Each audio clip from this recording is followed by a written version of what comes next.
बात को कि क्या होता है इक्विलिब्रियम।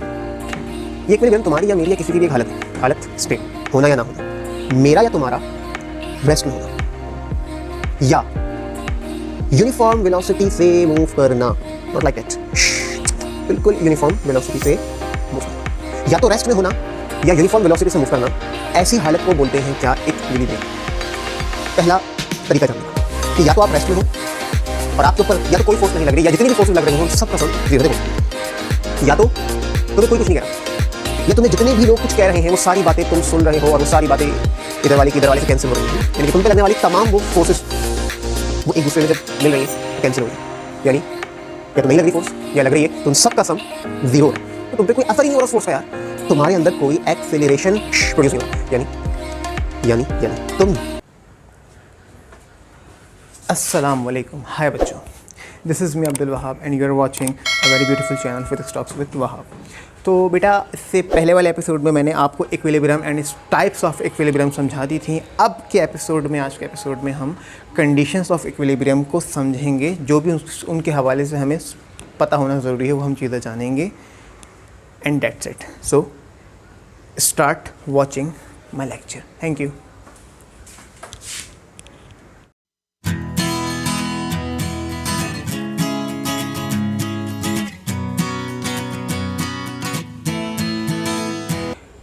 कंडीशंस ऑफ इक्विलिब्रियम, यानी वो कौन कौन सी कंडीशंस हैं या वो कौन सी कंडीशन है कि उस सूरत में ही कोई भी ऑब्जेक्ट इक्विलिब्रियम में होगा, या किसी को इक्विलिब्रियम में लाना है तो वो कंडीशन फुलफ़िल करनी पड़ेगी।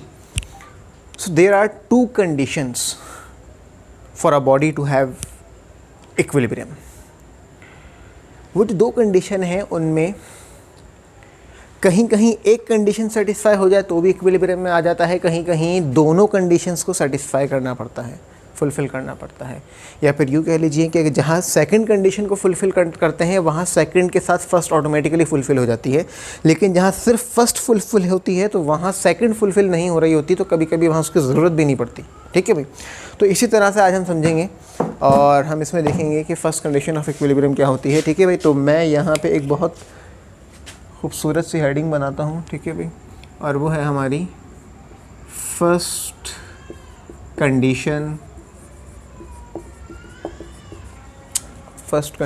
आई थिंक आउट ना हो रही, first condition of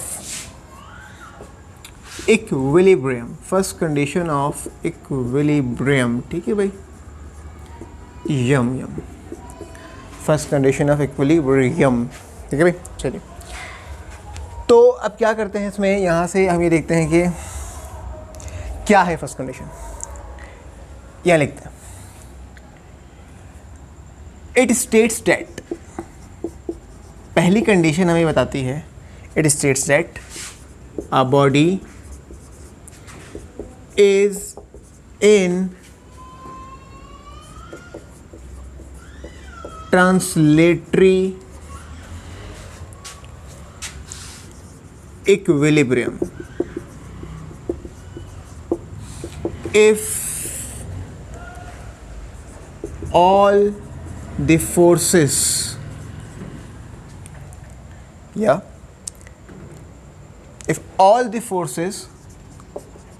acting on it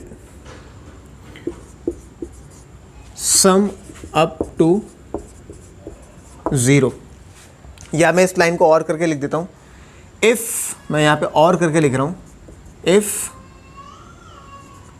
net forces acting on it is 0, शून्य। ठीक है भाई, इसको ऐसे लिख सकते हैं, summation of F equals to 0, कि उस पर लगने वाली तमाम फोर्सेस का जो सम हो वो इक्वल टू क्या हो, 0। देखो, जब हम बात कर रहे हैं फोर्स की तो हम बात कर रहे हैं ट्रांसलेटरी मोशन की, वर्ड ट्रांसलेटरी ये रहा। जब हम बात कर रहे हैं फोर्स की तो हम बात कर रहे हैं लीनियर, वन डायमेंशन। इसका मतलब ये है कि देखो, अगर एक ऑब्जेक्ट जो कि लीनियर मूव करता है, अगर तो वो आपको बज़ाहिर दिख रहा है कि वो रेस्ट में है, तो हमने बोला कि भाई इसके ऊपर लगने वाली तमाम फोर्सेस यानी इसका वेट और ज़मीन का रिएक्शन दोनों बैलेंस हो रहे हैं। तो वही बात हो गई। देखो क्या कि ये दोनों फोर्सेस R और माइनस mg, इनका जो नेट हो गया वो क्या हो गया, 0 हो गया। तो ये भी वही कंडीशन है, लेकिन इस वक्त ये जो इक्विलिब्रियम है इसको कहा जा रहा है स्टैटिक इक्विलिब्रियम। इसे क्या कहा जा रहा है, स्टैटिक इक्विलिब्रियम। इसी तरह क्योंकि ये ऑब्जेक्ट किसी पॉइंट से फिक्स नहीं है, पाइवेटेड नहीं है, किसी एक्सिस ऑफ रोटेशन से फिक्स नहीं है, तो लिहाजा अगर आप इस पे कोई अनबैलेंस्ड फोर्स लगाओ तो ये ट्रांसलेटरी या लीनियर मूव करेगा, ये ट्रांसलेटरी या लीनियर मूव करेगा। तो इसीलिए हम कह रहे हैं कि अगर इस पे लगने वाली कोई भी फोर्सेस का सम 0 होगा तो फिर ये इक्विलिब्रियम में तो होगा, लेकिन उस वक्त उसका नाम क्या कर दिया, translatory equilibrium.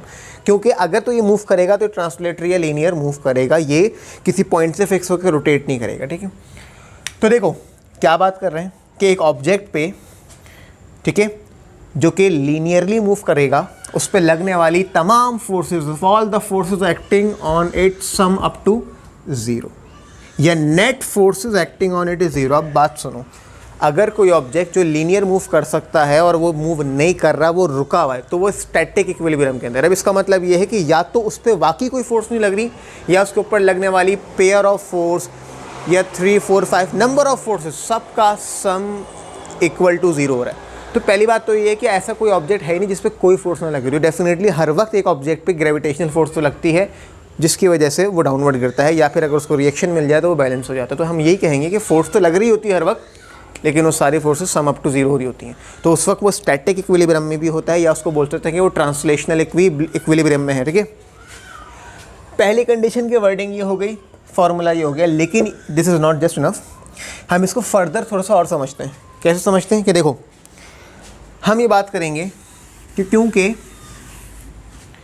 Force is a vector quantity, तो देखो एक ऑब्जेक्ट, इस पे ये फोर्स लग रही है F1, इस पे ये फोर्स लग रही है F2, इस पे ये फोर्स लग रही है F3, इस पे फोर्स लग रही है F4, या फिर मैं ये बोलूँ इस पे ये फोर्स लग रही है F5 और ये लग रही है F6।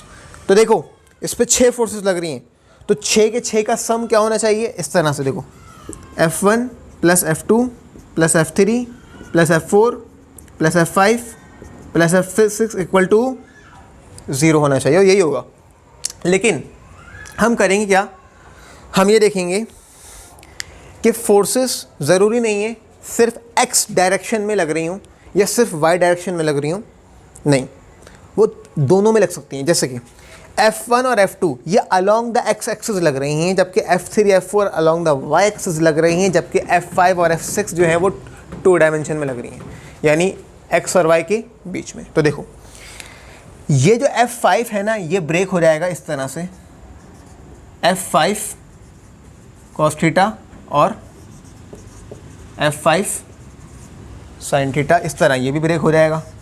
क्या F6 cos थीटा और F6 sin थीटा। इसका मतलब क्या कि इस वक्त इस ऑब्जेक्ट पे बहुत सारी फोर्सेस लग रही हैं, उनमें से कुछ x एक्सिस के अलॉन्ग हैं, कुछ y के अलॉन्ग हैं। अब देखो कौन कौन है जो x के अलॉन्ग है, उनके आगे मैं x लिख दूंगा, यहाँ देख लो अगर दिख जाए तो उसके आगे मैं x लिख दूंगा, लाइक F1 x, या x के अलॉन्ग इसलिए बोल रहा हूँ। अच्छा F2 ये भी x के अलॉन्ग है, लेकिन आप देख रहे हैं कि अगर ये F1 है तो ये F2, ये दोनों एक दूसरे के ऑपोजिट है, तो लिहाजा मैं इसको माइनस में लिख सकता हूँ, क्या F2 x। इसी तरह यानी इसको पॉजिटिव लिया है तो उसको नेगेटिव ले लिया। नाउ और बताओ कहाँ पर है x पे, F1 है F2 है, इसके अलावा ये वाली जो F5 का जो कंपोनेंट मैंने बनाया, इसको आप मान लो, उस डायरेक्शन वाले को आप पॉजिटिव मान लो, तो ये रहेगा F5 cos थीटा। तो इस F5 cos थीटा के ऑपोजिट कौन दिख रहा है, ये रहा F6 का कंपोनेंट। शायद इसको मैंने गलत लिख दिया, इसको मैं लिखूँगा cos और इसको लिखूँगा sin, सही। तो ये हो जाएगा आपका माइनस का F6 कॉस थीटा। ये प्लस माइनस मैंने कन्वेंशनली ले लिया, इसको पॉजिटिव लिया तो इसको नेगेटिव ले लिया, क्योंकि ये दोनों एक दूसरे के ऑपोजिट हैं। इसी तरह से देखो ये F5 राइट वर्ड है, F6 लेफ्ट वर्ड है, तो लिहाजा कन्वेंशनली मैंने पॉजिटिव नेगेटिव ले लिया। तो देखो भाई ये सारी वो फोर्सेस हैं जो Fx यानी x के अलॉन्ग लग रही हैं। तो हम ये बोलेंगे यहाँ पे कि तमाम फोर्सेस जो x के अलॉन्ग लगे उनका सम भी 0 होना चाहिए। इसी तरह वो तमाम फोर्सेस जो बाहिर आपको दिख रहा हो कि y के अलॉन्ग लग रही हैं, तो देखो y के अलॉन्ग लगने वाली फोर्सेस कौन सी हैं, y का अलॉन्ग कौन सी लग रही है। देखो पहले तो F3, उसमें प्लस करो F4, लेकिन F4 में प्लस में नहीं माइनस में लिखूंगा, क्यों? क्योंकि F3 ऊपर है, F4 नीचे है, ऑपोजिट है, ठीक है भाई। अच्छा इसी तरह इनके अलावा और कौन है, देखो F5 का y component plus F5 sine theta, सही है। अच्छा है तो ये भी वेक्टर ही ना, इसको मैं ऐसे लिख देता हूँ, ये वेक्टर फॉर्म में ही है, ठीक है, F5 साइन थीटा। और दूसरा कौन है, माइनस F6 साइन थीटा। इन सब का सम ये कैंसिल हो जाएंगे, इन सब का सम इक्वल टू 0, यानी समेशन Fy इक्वल टू 0। अगर सिर्फ Fx 0 हो और Fy 0 नहीं होगा तो इसका मतलब ऑब्जेक्ट y डायरेक्शन में मूव कर रहा है, और अगर Fy 0 है और Fx 0 नहीं है तो इसका मतलब वो x में मूव कर रहा है। लेकिन अगर वो ऑब्जेक्ट स्टैटिक या ट्रांसलेटरी इक्विलिब्रियम में है तो इसका मतलब है Fx भी 0 है, Fy भी 0 है, और हम ये कह सकते हैं कि summation Fx plus summation Fy यानी वॉट एवर, यानी सबको कंबाइंड भी कर दो तो भी हम कह सकते हैं कि वो सारा क्या होना चाहिए, वो 0 होना चाहिए। या फिर हम कह सकते हैं कि समेशन F इज़ 0, क्योंकि आपको पता है कि जो F है, ये जो F होगा है ना, ये Fx Fy में ब्रेक हो जाएगा, तो उसका x कंपोनेंट भी 0 हो और उसका y कंपोनेंट भी 0 हो। तो यहाँ तक बात मैं ये कर रहा हूँ कि एक ऑब्जेक्ट पे लगने वाली तमाम फोर्सेस, चाहे वो x डायमेंशन में हो, y में हो, z में हो, सबका सम इक्वल टू 0 होना चाहिए, ठीक है। तो ये बात हमने बता दी। तो आप जब ये चीज़ लिख लेंगे तो उसके बाद आप क्या करेंगे कि आपने कुछ नहीं करना, ठीक है, सिर्फ जिस समय डायग्राम बनाई ना, एक सिंपल सी ऐसी डायग्राम बना देना, बस सिंपल सी डायग्राम जो मैंने जिस तरह से बनाई थी, ठीक है। और यही हो जाएगा आपका, दोबारा कर देते हैं इसको F1, इसको F2, इसको F3 और इसको F4, ठीक है। तो आप ये कर देना कि भाई हम इसको यहाँ लिख देंगे कि sum of all forces along x axis must be 0, यानी कि summation of Fx equal to 0, ठीक है। और इसका मतलब ये होगा कि आप तमाम x वाली फोर्सेस लिख दोगे, यानी कि आप ऐसे लिख दोगे कि F1 और plus minus F2 equal to 0, ठीक है भाई। और इसी तरह से यही वाली बात आप दोबारा करोगे किसके लिए, या फिर मैं इसमें वही बात करूं कि अगर आप यहाँ पे ये वाली फोर्स भी ले लो, है ना, F5 भी ले लो, F5, तो ये हो जाएगा आपका F5 कॉस, दोबारा बना दी मैंने डायग्राम, वही समझो है, F5 साइन, और अगर ये F6 है तो ये हो जाएगा F6 कॉस, और ये हो जाएगा F6 साइन। एक और बना दो, यहाँ भी बना दो, ये कौन है, ये हो जाएगा आपका F7, तो ये हो जाएगा F7 कॉस थीटा, और ये हो जाएगा F7 साइन थीटा। यहाँ भी बना दो, कौन सी फोर्स, F8, तो ये हो जाएगा F8 कॉस थीटा, ये हो जाएगा F8 sine theta. Total 8 forces लग गई, ये पूरा इक्विलिब्रियम में आ गया, ठीक है। तो आप इसको लिख सकते हो ना इस तरह से कि F1x प्लस F2, और इसी तरह से आप उसमें बाकी जितनी भी मैंने बना दी, बहुत ज़्यादा कर दिया मैंने, ठीक है, आप इसको अपने हिसाब से कर सकते हो, ठीक है। और अगर मैं बात करूं कि F1 और F2 है ना, इसके बाद फिर कौन बचा, F3 F4 तो y में चली गई है ना, फिर कौन बचा, इसको ले लेते हैं F5 F6 plus F5 cos theta minus F6 cos theta, और फिर इसके बाद plus F7 cos theta minus F7 cos theta, है ना। इन सब का सम इक्वल टू क्या होना चाहिए, 0 होना चाहिए। तो देखो बहुत ज़्यादा लंबे चौड़े डिटेल लिखने की ज़रूरत नहीं है, आपने खाली ये करना है कि आपने ये बताना है कि समेशन ऑफ एफ 0 होना चाहिए, फिर आपने ये बताना है कि sum of all forces along X वो भी 0 होना चाहिए। ये वाली बात बता के इस तरह की स्टेटमेंट बना दो। ये सिंबल आप अपने हिसाब से दे रहे हो तो अपने हिसाब से यही रख सकते हो उसको, ठीक है। मैंने इसमें शायद 8वीं फोर्स शामिल नहीं करी, 5वीं 6ठी 7वीं 8वीं भी शामिल करनी चाहिए थी, तो 8वीं क्या हो जाएगी, ये दोनों बैलेंस, ठीक है। अच्छा जी, हाँ ये 7वीं नहीं होगी, ये 8वीं होगी, प्लस F7 और माइनस F8 और ये इक्वल टू क्या हो जाएंगे, 0। सही भाई। इसी तरह से क्या करोगे, इसी तरह से आप यही काम दोबारा करोगे और इसमें लिखोगे क्या, दोबारा ये काम कर सकते हो कि sum of all forces along Y axis must be 0, यानी कि एफ वाई का समेशन भी 0 होना चाहिए, ठीक है। एफ वाई का समेशन भी 0 होना चाहिए। आप इन पे वेक्टर्स भी लगा सकते हो कि अगर आप इसको वेक्टर के टर्म में बात कर रहे हो, नहीं तो मैग्नीट्यूड भी कह सकते हो। अमूमन असल में होता यह है कि ये जो एक दूसरे से कैंसिल हो रहे हैं ना, ये डायरेक्शन की वजह से कैंसिल हो रहे हैं, तो लिहाजा बेहतर यही है, मैं ये बोलूँगा कि आप यहाँ पे भी वेक्टर लगाओ, ठीक है। तो देखो अब क्या करेंगे, वाई वाले वेक्टर यहाँ पे लिख देंगे। वाई वाले वेक्टर हमारे पास कौन कौन से हैं, वेक्टर F3, ठीक है, और उसका ऑपोजिट वेक्टर कौन है, F4, ठीक है। इसी तरह से ये दोनों हो गए। अब ये वाले सारे जो हमने ब्रेक किए थे F5 plus F5 sine theta minus इसका ऑपोजिट कौन है, F6। अब याद रखो y के अलॉन्ग में साइन आता है और x के अलॉन्ग में कॉस आता है, ठीक है, सही है। अच्छा जी, इसी तरह से प्लस 5 हो गया, 6 हो गया, 7 और 8, F7 sine theta minus F8 sine theta. ये प्लस माइनस में कन्वेंशनली अपने हिसाब से ले रहा हूँ, यानी किसी एक को प्लस लोगे तो उसके ऑपोजिट वाले को माइनस लोगे, तो इन सब का सम जो है वो इक्वल टू क्या हो जाएगा, 0 हो जाएगा। और आप ये कहेंगे कि यही आपकी वो कंडीशन है कि अगर आपका Fx 0 हो और आपका Fy 0 हो तो ये फर्स्ट कंडीशन है किसी भी ऑब्जेक्ट के इक्विलिब्रियम में आने की। और एक चीज़ और, अगर कोई ट्रांसलेटरी इक्विलिब्रियम में होगा, यानी सारी कंडीशन लिखने के बाद आप क्या करना, कुछ नहीं करना, बस यहाँ पे एक लाइन लिख देना कि if first condition is satisfied, so object is in translatory equilibrium and hence it has 0 linear acceleration, that is जो एक्सेलरेशन होगा वो उसका 0 होगा और लिहाजा उस पर लगने वाली हर फोर्स भी उसका सम भी, यानी लगने वाली हर फोर्स का सम जब नेट फोर्स 0 हो जाएगा तो लिहाजा उसके ऊपर कोई एक्सेलरेशन नहीं लग रहा होगा। और यही बेसिक डेफिनेशन भी ये है कि किसी ऑब्जेक्ट का एक्सेलरेशन अगर 0 हो, चाहे वो रेस्ट में हो या फिर वो यूनिफॉर्म वेलोसिटी से मूव कर रहा हो, तो उसको बोलते हैं कि वो स्टैटिक या काइनेटिक इक्विलिब्रियम में है, ठीक है भाई। यहाँ तक हो गई आपकी फर्स्ट कंडीशन ऑफ इक्विलिब्रियम। और इसके हवाले से और कोई बात हो सकती है तो कुछ MCQs वगैरह हो सकते हैं, वो आपको सॉल्व करने पड़ेंगे, ठीक है। और वो आप देख रहे हैं जो भी MCQs आपको मिले उसके हिसाब से आप इनके ऑब्जेक्टिव सॉल्व करना।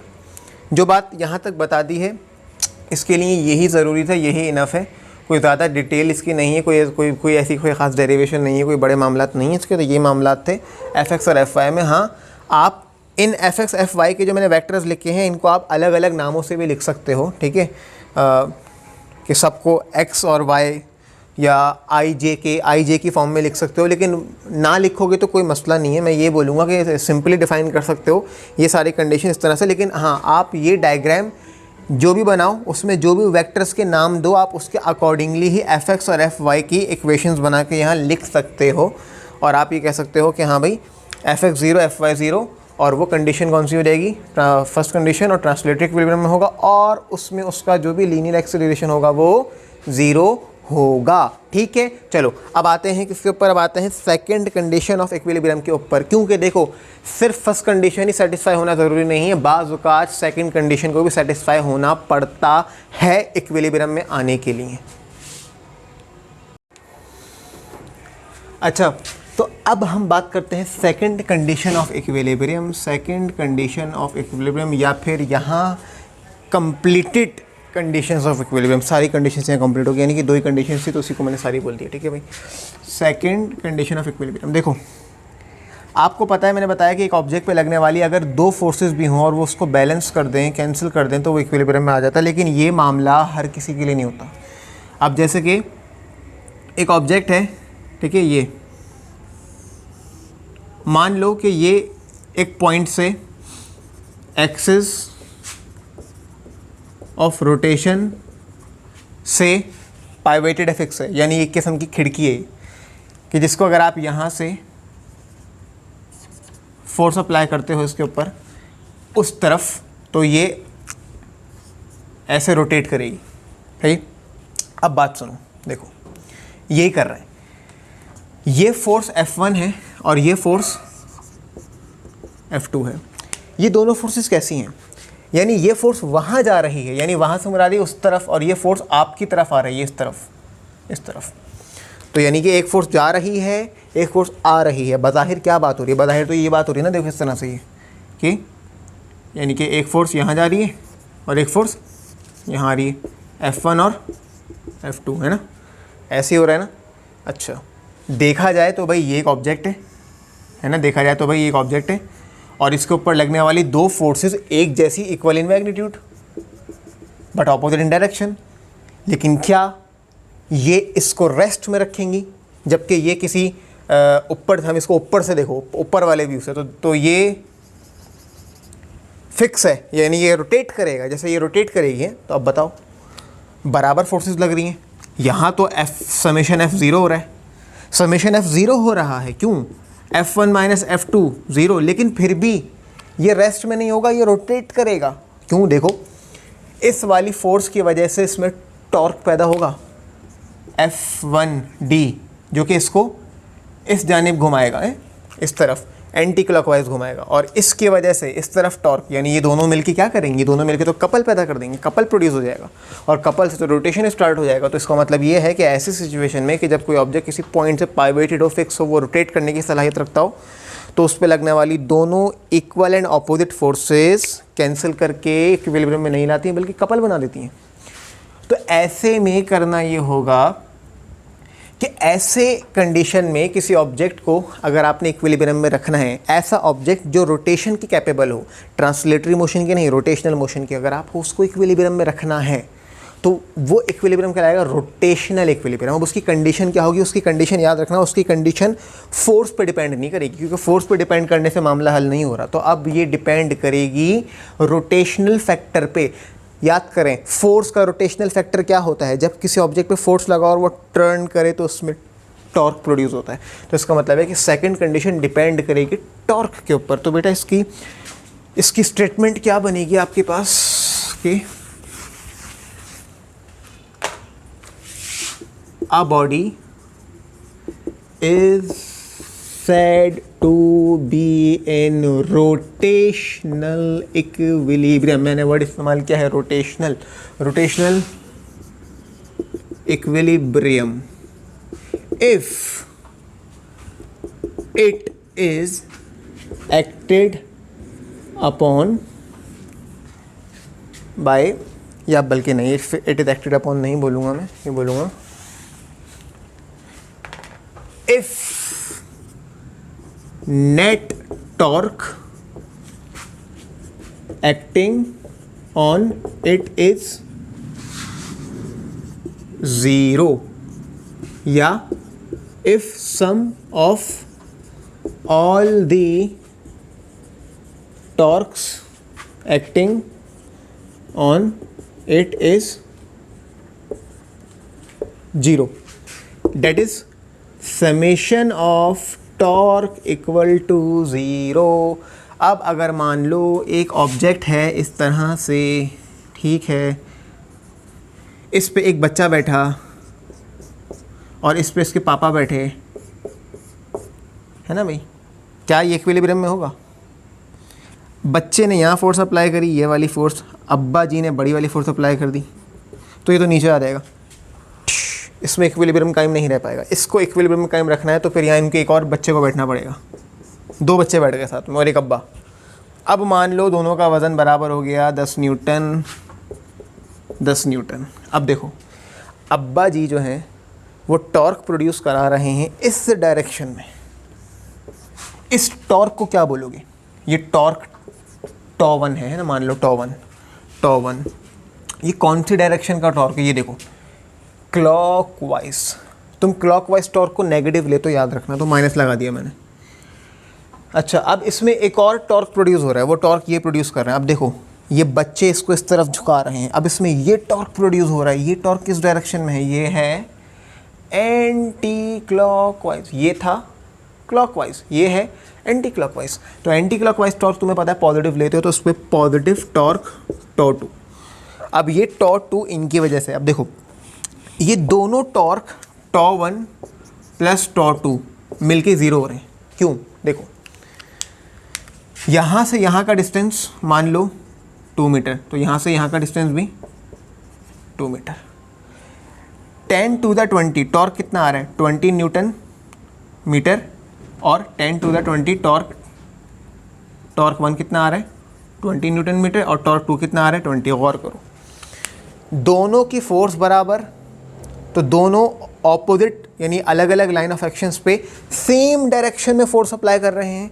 यानी 2 ऐसी फोर्सेस लग रही हैं एक ऑब्जेक्ट पे जो उस पे 2 अलग अलग ऑपोजिट डायरेक्शन के टॉर्क प्रोड्यूस करा रही है। यानी एक क्लॉकवाइज टॉर्क और एक एंटी क्लॉकवाइज टॉर्क। याद रखना कपल प्रोड्यूस नहीं हो जाएगा। अगर ये फोर्स यहाँ लग जाएगी तो ये कपल प्रोड्यूस हो जाएगा, तो कपल नहीं प्रोड्यूस करना, बल्कि ऐसे 2 टॉर्क्स प्रोड्यूस करने हैं जो दोनों एक दूसरे को कैंसिल कर दें। तो लिहाजा टॉ1 प्लस टॉ2 इक्वल टू 0, ठीक है।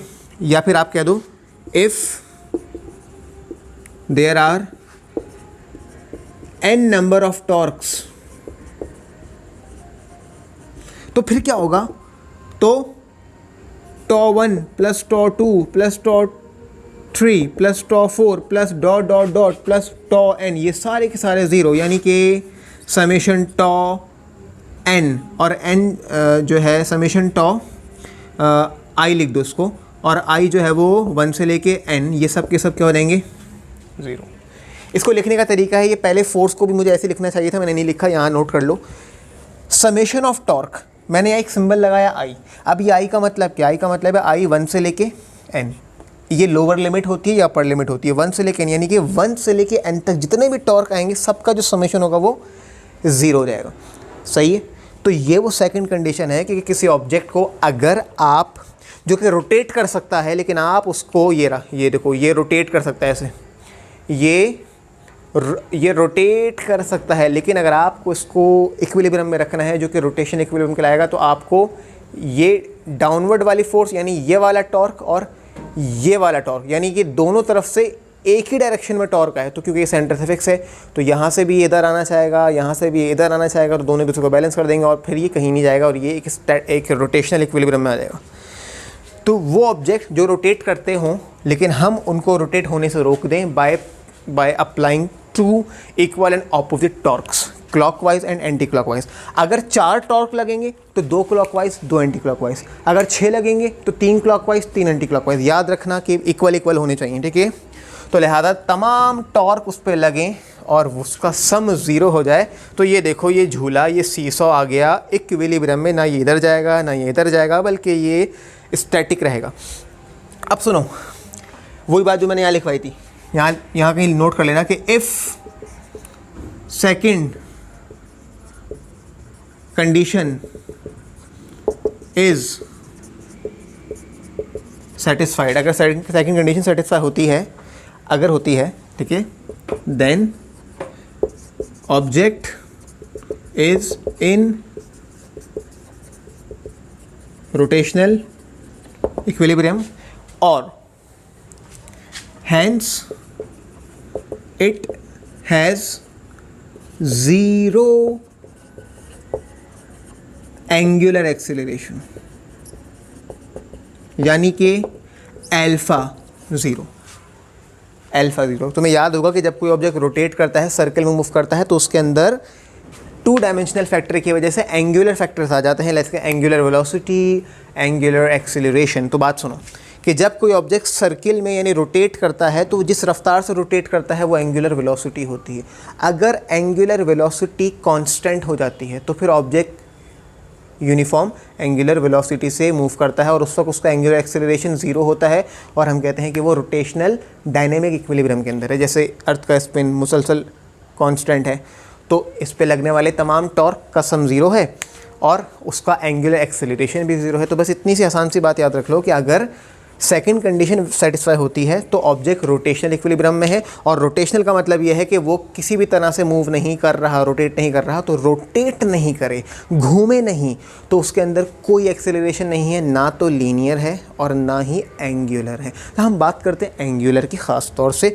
तो लिहाजा अब आपको ये बात याद रखनी है कि फर्स्ट कंडीशन सेटिस्फाई करेगी तो लीनियर एक्सेलरेशन ज़ीरो है और अगर सेकंड सेटिस्फाई करेगी तो एंगुलर एक्सेलरेशन ज़ीरो है और दोनों ही सेटिस्फाई कर जाती हैं तो दोनों ज़ीरो हैं। ठीक है, तो यही वो कंडीशन थी जिसको आपने समझना था, first condition and second condition. यहाँ तक के लिए इतना है काफ़ी। ठीक है, इसके बाद मैं आपसे एक आखिरी बात ये करूँगा कि इससे पहले वाले एपिसोड में जो मैंने इक्विलिब्रियम और स्टैटिक और डायनेमिक बताया था तो आपके पास जो फर्स्ट ईयर का जो कराची बोर्ड का जो मॉडल पेपर है उसमें सवाल आया है कि define equilibrium and right the difference between static and dynamic equilibrium. तो बेटा और उसके बाद फिर ये पूछा है कि right the conditions of equilibrium. सारा काम मैंने करवा दिया।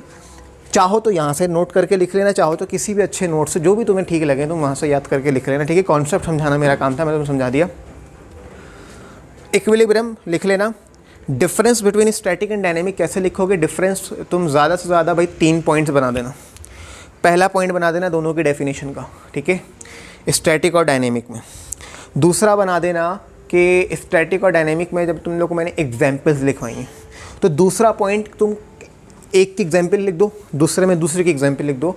और तीसरा पॉइंट तुम जो है वो ये लिख सकते हो कि जैसे कि डेफिनेशन तो आई गई है, डेफिनेशन के बाद एग्जाम्पल लिख दी। तीसरा पॉइंट उस लेक्चर को देख के तुम्हें कोई भी अगर सूटेबल समझ आए तो लिख लेना, वरना अदरवाइज़ आप ये लिख सकते हो कि जैसे कि स्टैटिक इक्विलिब्रियम है तो स्टैटिक इक्विलिब्रियम का मतलब होगा कि उसमें जो ऑब्जेक्ट है वो रेस्ट में होगा और अगर वो डायनेमिक इक्विलिब्रियम में है तो उस वक्त वो ऑब्जेक्ट जो है वो इक्विलिब्रियम में तो होगा लेकिन वो रेस्ट में नहीं होगा, वो यूनिफॉर्म वेलोसिटी से मूव करेगा। तो अगर तो ये तीसरा पॉइंट ये समझ आया तो ये लिख दो, वरना जो भी तीसरा पॉइंट समझ आया बना सकते हो उसको। 3 पॉइंट एटलीस्ट डिफरेंस के लिख देना, ठीक है।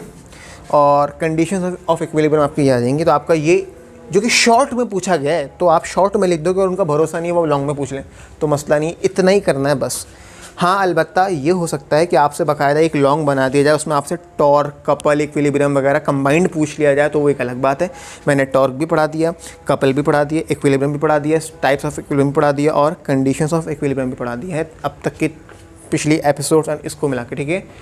इसके बाद वाले एपिसोड में मैं एक न्यूमेरिकल लैडर का सॉल्व करवाऊँगा जो कि सिर्फ एक करवाऊँगा, बाकी 2-3 जितनी भी आपके पास आए वो आप खुद से सॉल्व कर लेना क्योंकि इस न्यूमेरिकल के आने का कोई ज़्यादा इम्कान नहीं है, बट फिर भी मैं करा दूंगा, ठीक है।